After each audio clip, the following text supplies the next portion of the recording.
Friday o yesterday, no? O 2 days ago, ayan. So, abangan si Dobby San Andres.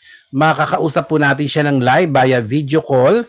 Sa darating po yan na Friday, may ano ba ang Friday? Teka lang, check natin. Okay. So, abangan po siya, makakasama ko po siya. At kung magigess sa atin si Teacher Pete sa Friday, o sa, for sure magigess siya kasi wala kaming Kambal Chismis sa Tuesday. So, by Friday po ito at lilinawin niya po yung mga issue na noon pa ito, no, talagang nag-speculate, talagang hindi talaga siya, kumbaga hindi niya talaga maisip na nangyari ito sa kanya. Ayan.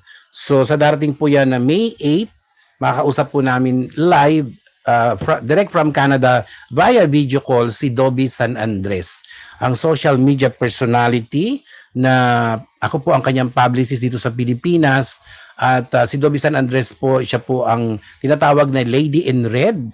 Siya ang tinatawag ng mga basher, ng reyna ng mga lukuhin at artistang walang pelikula. Paano magkakapelikula?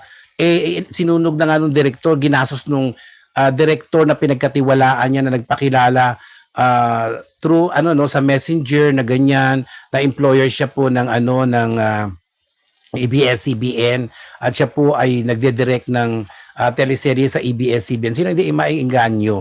At tinutukoy po nating direktor na nanloko ng kalahating milyong piso at marami pang mga nakuha kay Dobby San Andres ay si Paulo Buera, na parang nagtatago na ngayon sa Palawan at wala namang proyekto. Ayan. So ang pangit na nangyari, napaka pangit na experience yung nangyari sa kanila na nung sila po ay pumunta ng Pilipinas para yung siyempre ini-expect ni Dobby San Andres makapag-shooting sila sa ipoproduce nga niya, no, na bayad na siya doon kay Direk Paulo Vera na pagbibidahan nila yung Pilcan Boys na pagbibidahan nila ng kanyang mga anak na maliliit pa noon, no, si Elry Binoy Alexander na gustong sundan ng yapak ni Robin Padilla, Senator Robin Padilla, and si Duke. Ayan, kasama nila si Sir Alec.